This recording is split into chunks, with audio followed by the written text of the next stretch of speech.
Hey folks, welcome into the March edition of Savvy Sounds, which is going to look a little bit different and for very good reason. Because right here in just a couple of weeks, on Saturday, March 23rd, we're going to be celebrating the 4th annual Gaston Max. This stage behind me is going to be filled with talented musical artists, and in this episode, we're going to be going behind the scenes with 2 of those artists to learn a little bit more about who they are and the music that they play. For those of you that don't know, Gaston Max is a collaborative effort between the City of Gastonia, Gaston County government, the Gaston County Public Library System, and the Friends of the Gaston County Public Library. So the MAX in Gaston Max stands for Multicultural Arts Experience. And really, it is all-encompassing. You're going to see dance, you're going to see music, crafts, art, all sorts of vendors here. It's going to be happening from 11 to 3 here in downtown Gastonia at the Rotary Pavilion, as I'm standing right here, and parking and admission completely free.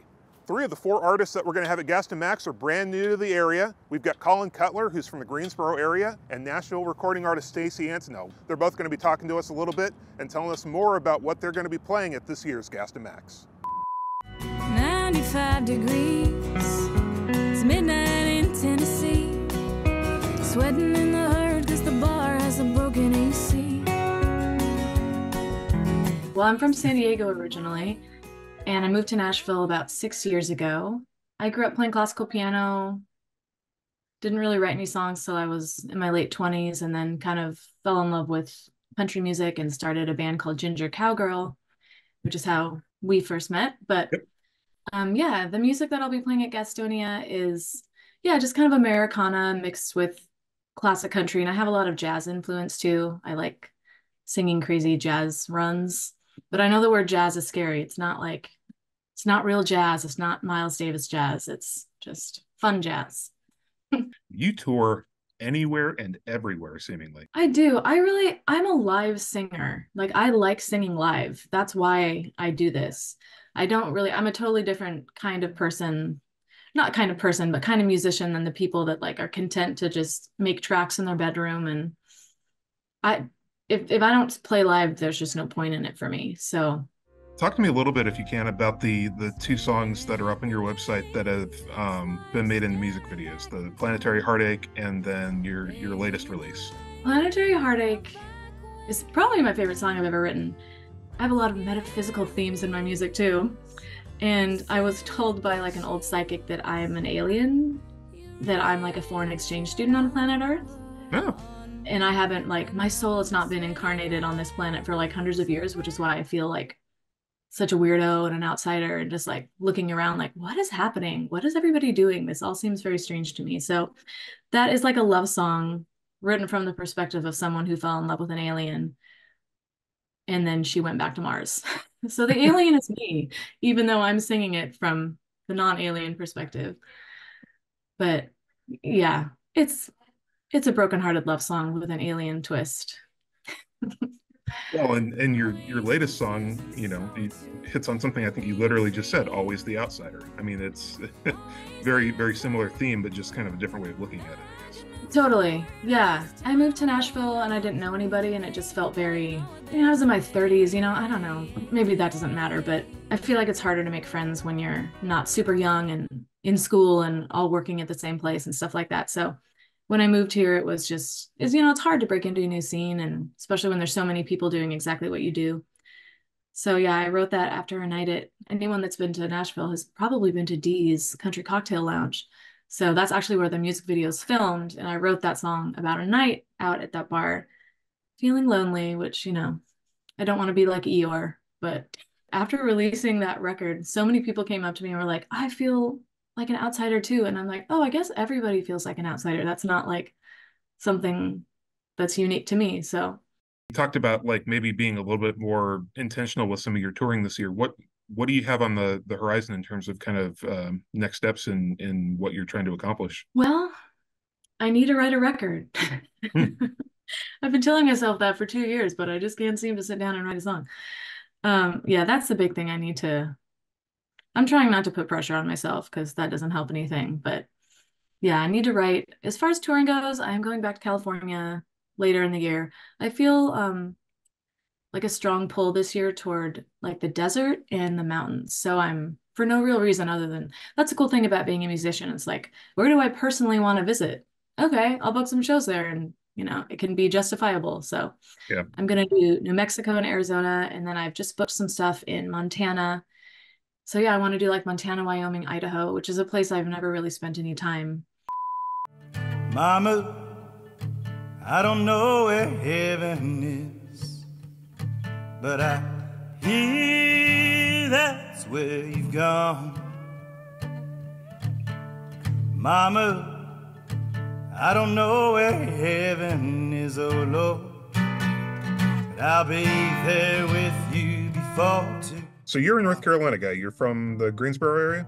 So I was an Air Force brat. I grew up all over. My dad Okay. was born here in Greensboro. I grew up down in Little Washington. I moved down. I grew up in Virginia, Nebraska, and a bunch of other places too, mostly Virginia and Nebraska. Moved down here to Greensboro for grad school back in 14, left Okay. in 16 with the Army. Stayed overseas for a couple of years. Then once the pandemic hit, I was thinking about it and realized, Greensboro is home. So I moved on back here. I grew up doing music. We were always singing in church. I think that was probably a lot of it. And I picked up piano, or rather, mom made me do piano when I was about 7 or so, and played trumpet from 9 to 16. Messed around with bagpipes for about a year, and then picked up guitar when I was 16, and been playing guitar ever since. Picked up banjo about 10 years ago now. And once I started really writing my own music, I realized that sort of the traditional folk styles were a good foundation to be working with this kind of stories I was trying to tell. So All these different instruments that you kind of learn to play, and you play several of them. You play what? Guitar, banjo, harmonica as part of kind of your musical repertoire? that's right. Yep. And recently, or a couple years ago, got back into electric guitar. During my teen years, I was a total metalhead, and then started messing around more with acoustic stuff in my early 20s, and which was a really good exercise to just sort of get, again, those folk roots, get the basics of the music down. And then I've been bringing a lot of those roots over to the electric as well. So, and, I like to call it roots Americana. Americana is kind of well, in the industry, it's a very narrow sort of definition, but I tend to use it in the broader definition of anything that's very roots based. It's pulling from blues, it's pulling from country, it's pulling from old time, pulling from gospel as well. So, yeah. Tell us a little bit about Tarwater. Now that you've been playing for, gosh, what, more than a decade, like how has your music kind of evolved? Yeah, so my first album and my third full-length album, Hot Pepper Jam, Nelson County Wayside and Hot Pepper Jam, are both very traditional, old-time, straight acoustic sort of stuff. My second one had a bit more electric to it, and was very sort of personal album.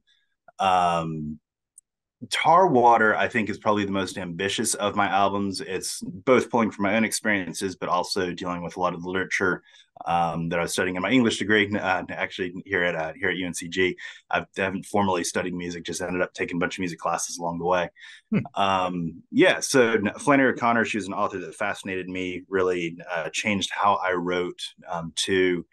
And I ended up studying her in depth, both in college and then after college, just as a self-study, then in grad school. And then this last June, I got to spend a month down in Milledgeville, where she was from, with the National Endowment of the Humanities Institute on O'Connor.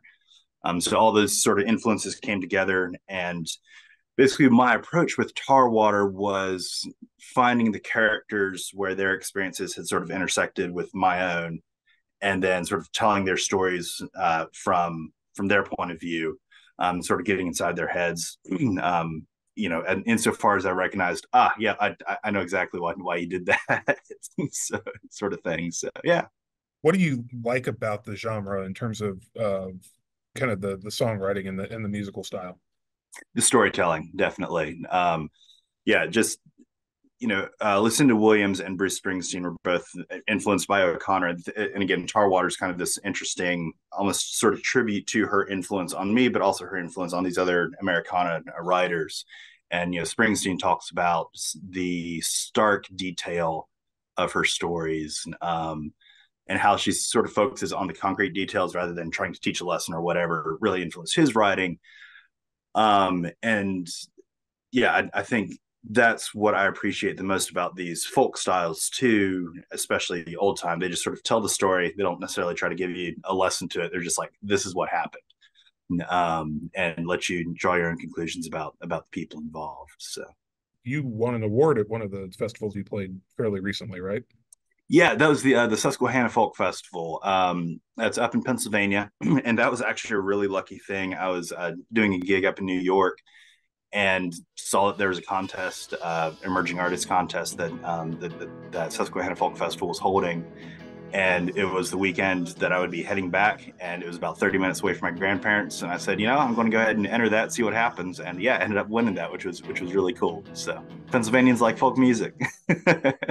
Well, I think just good music. I think that's the thing. It's like good music transcends genres, and is able to speak to people from all different backgrounds and all different cultures.